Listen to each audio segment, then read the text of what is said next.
Studio Gopalganj.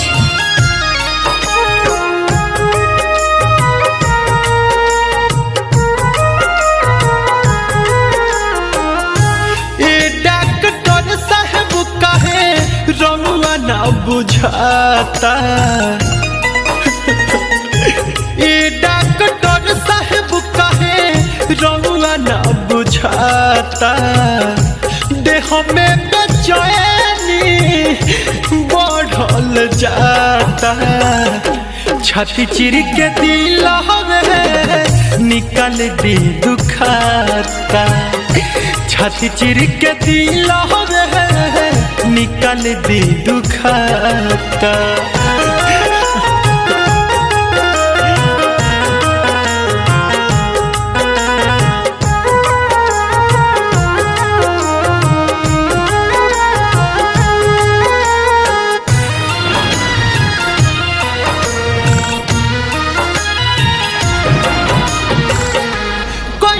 न गलती कौन हो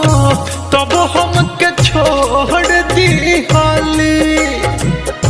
प्यार में गम हमके तोहफा भी जोड़ दी हाली।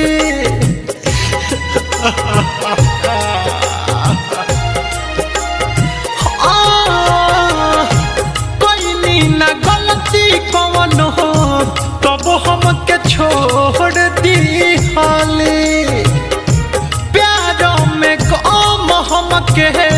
तोहफा भी जोड़ दी हाली, कर कर के यहाँ दौन के बॉडी छटपटाता, कर कर के यहाँ दौन के बॉडी छटपटाता, छाती चिर के दिल निकल दी दुखाता, छाती चिर के दिल निकल दी दुखाता।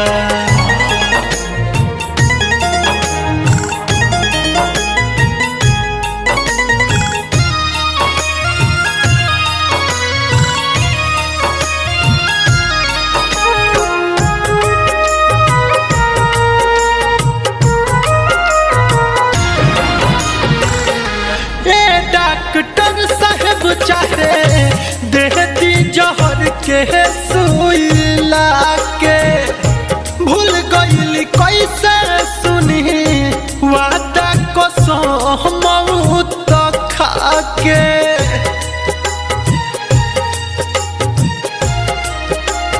हो डॉक्टर साहब चाहे देती जहर के सुईला के, भूल गईली कैसे सुनी वादा कसम तो खा के, ना जाने कैसन किस्मत लिखल विधाता,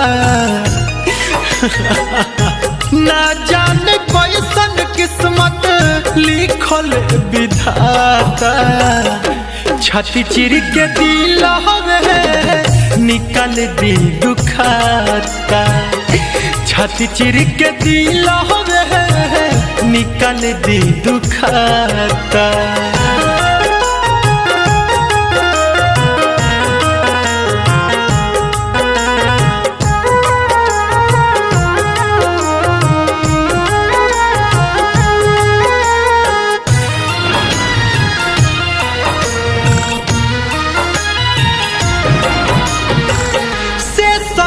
थमान जब भी रहता रे पीटी पीट के छतिया,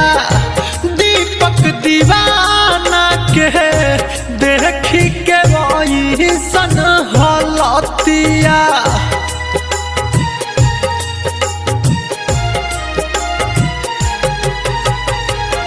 से सना थमान जब भी रहता रे पीटी पीट के छतिया, दीपक दीवाना के देखी के ओइसन हलतिया, तो लड्डू सारा माँ से जोड़ली हली नाता।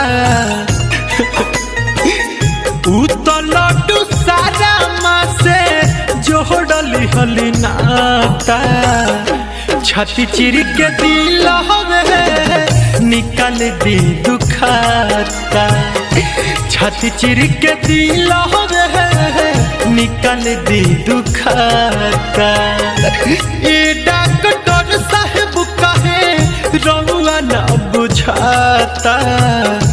देह में बेचैनी बढ़ल जाता